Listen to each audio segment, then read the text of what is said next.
meet you all again. So today we are going to have a financial talk, how to manage your finances as a young adult. So I guess without wasting much time, we would want to start. Welcome to the channel where education meets adventure and passions are transformed into lifelong pursuits. Excel with Emmy. What are some common financial challenges young adults face? That's how we can overcome this. I have to take this part. One of it is that we want to do too much as young adults. We want to do too much in a little while. For example, you are probably paying down your student loans. You are renting a place. You probably got a new job, and you are doing perfectly fine. But then you want to buy a car. You want to buy a house. You want to go out maybe every weekend with your friends. um you want to live a life that basically your current financial situation doesn't allow you to, and that is what I call personal pressure. You are putting a lot of pressure on yourself.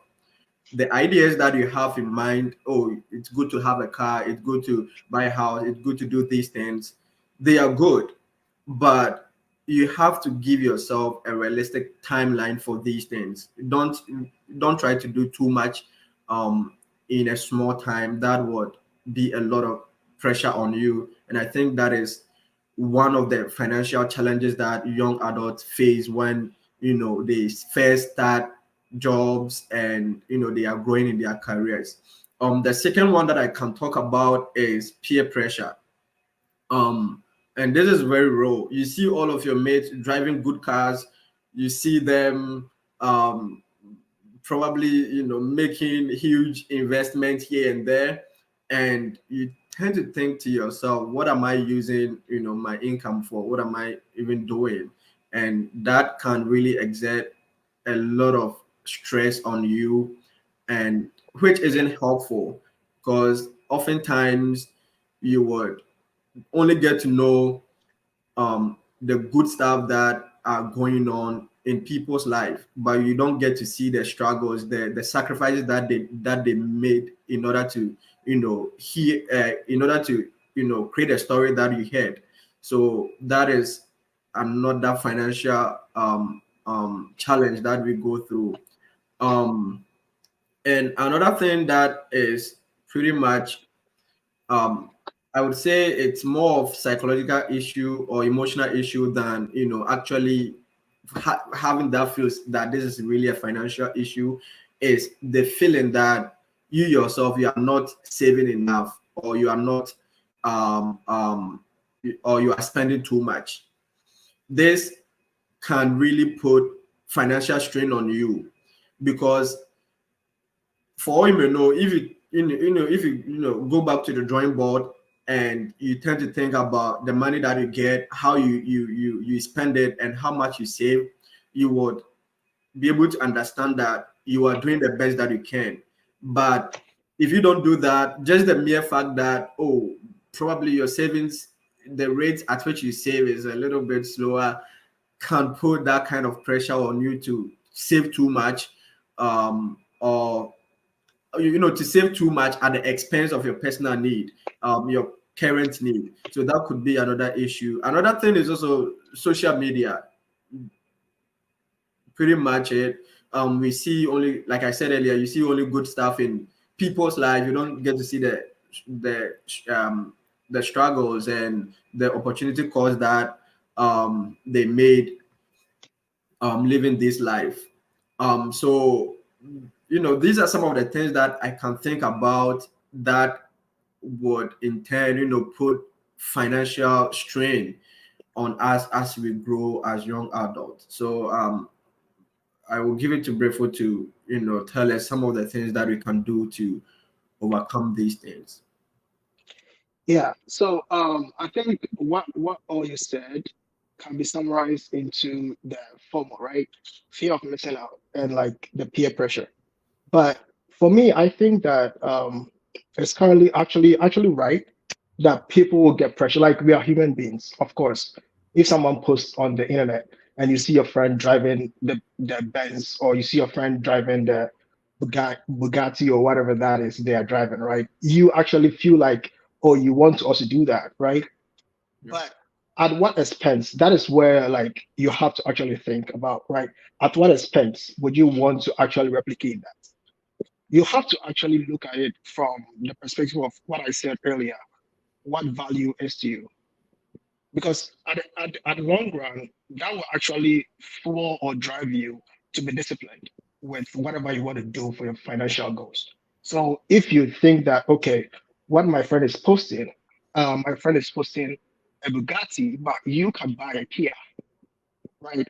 You don't have to actually just replicate the exact same thing.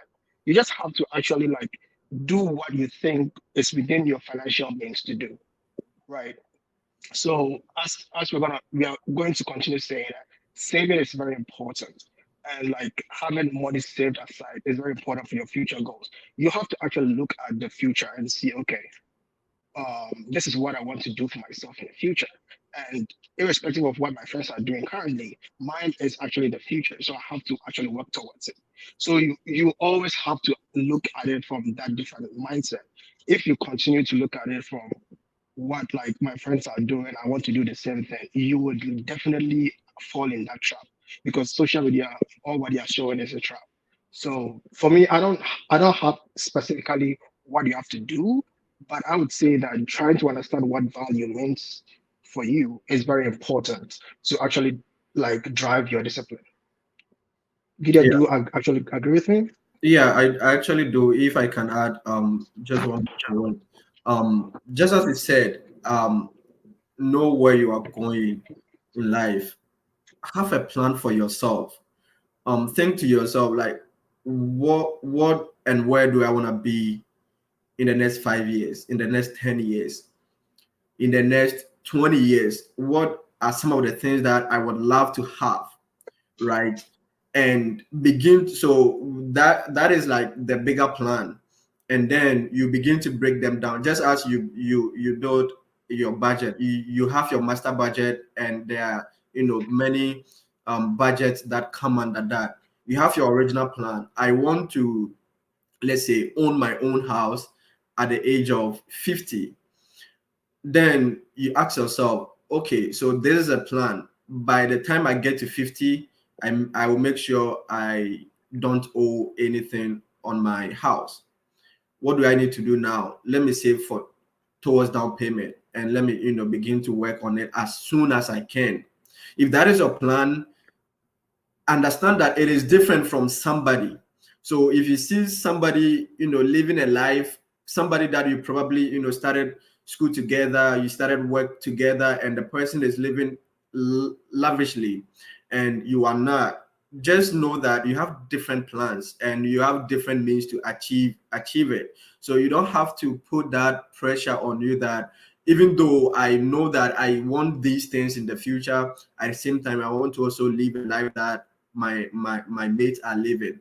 That is going to put too much pressure on you, and you would um you would be you'll be stressed throughout the whole process. So make sure that your plan is working. And just last thing to add to it is, once you set this plan in motion and you're able to identify baby steps that you need to take to get there, make sure you stick to that path.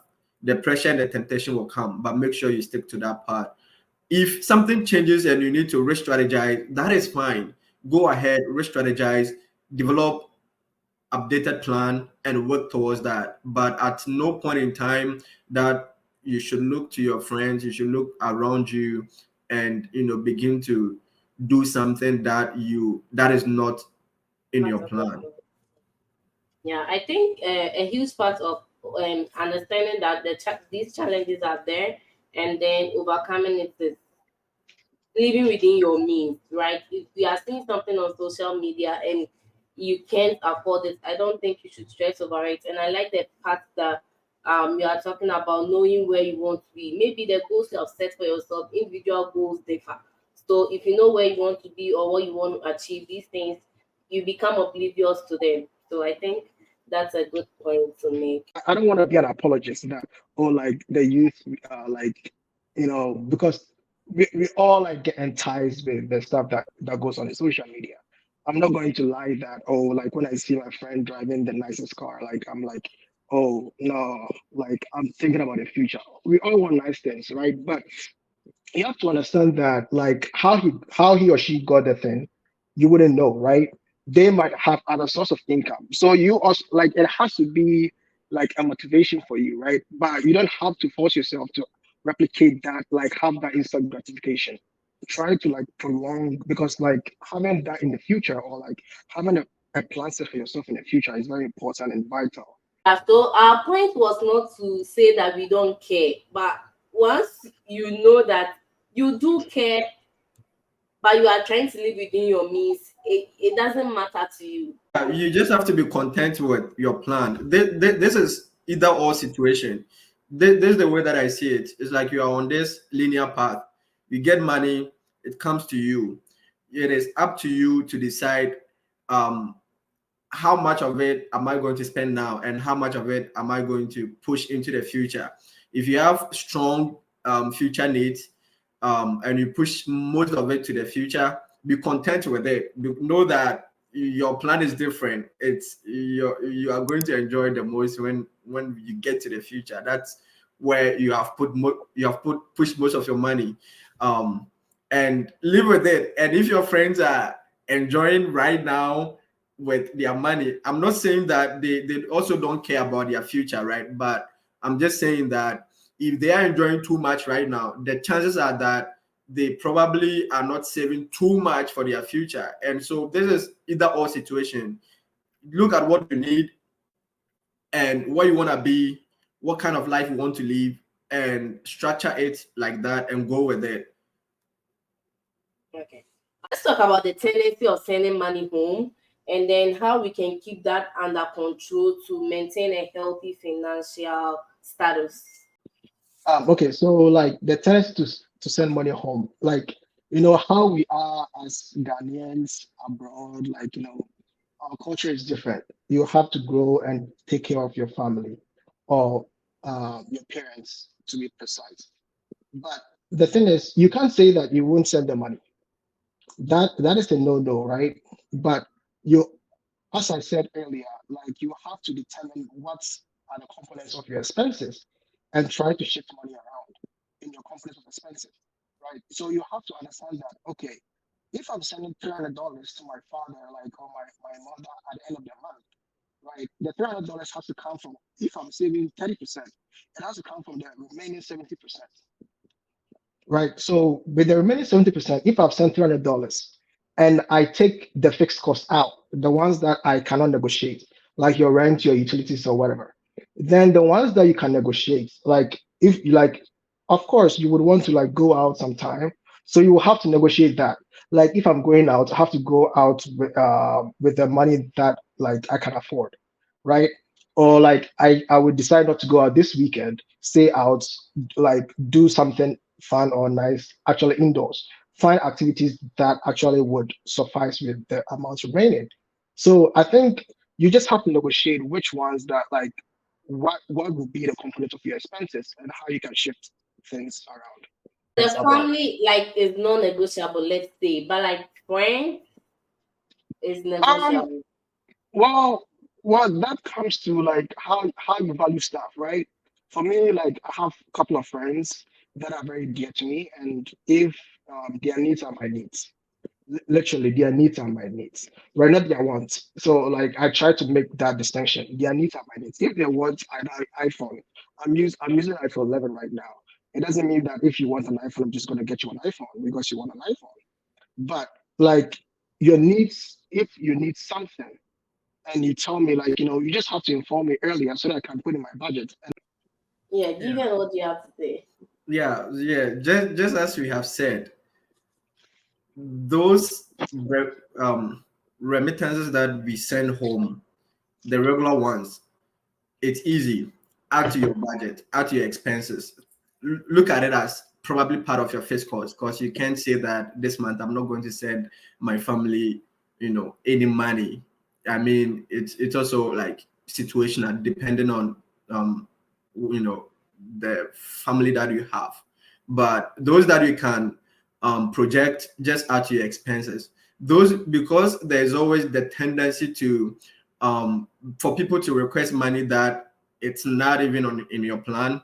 I would say that have a contingency kind of fund for that, right? So let's say that I plan to put aside $50 or $100 every month for um, issues that come from Ghana or come from my home country that isn't in my plan. I use that money to sort that out. If it's too much, if it's say like the a particular month, or something happens and people reach out to you, and you use your expenses, the one that is allocated to them, and you deplete your emergency fund, then I would say that, unless it's like life and death, don't like just go to your savings and grab the money and send to them, because you create the impression that this guy, has a lot of That's money. money. And so like whenever we ask him or her, it comes. So, even if it's not emergency, they will make it seem like emergency, and they will just, living the good life there at the expense of you. So that is one. But, to your question, the tendency to send money home, I don't look at it as only, family and things that you do to support people that are in your home country. I also look at how people perceive, legacy. Where should you build your legacy? um when I started job, moved to New York, I realized that most people basically don't have any life here, so to speak, sadly. They always are thinking about doing something great home, but they don't live a good life here. Yeah. Like, they, of course, they're able to pay their rent, they're able to feed themselves, but apart from that, they don't do anything. Any other money that comes to them go home, because they want to, build their dream house there. They want to, make sure that when they retire, they will live, good life there. That is fine, but I would say that it's also a strain, right? And you have to know where exactly you want to build your legacy. Do you want to like send everything home while you rent an apartment here, or at least you try to buy a house here, pay it off, and able to even build something over there? So this is not only about family, it's also about like many things that come to play when you grow up in life. And issues about stability, issues about legacy become important part of it, that we should think deeply about it before we make any investment like that.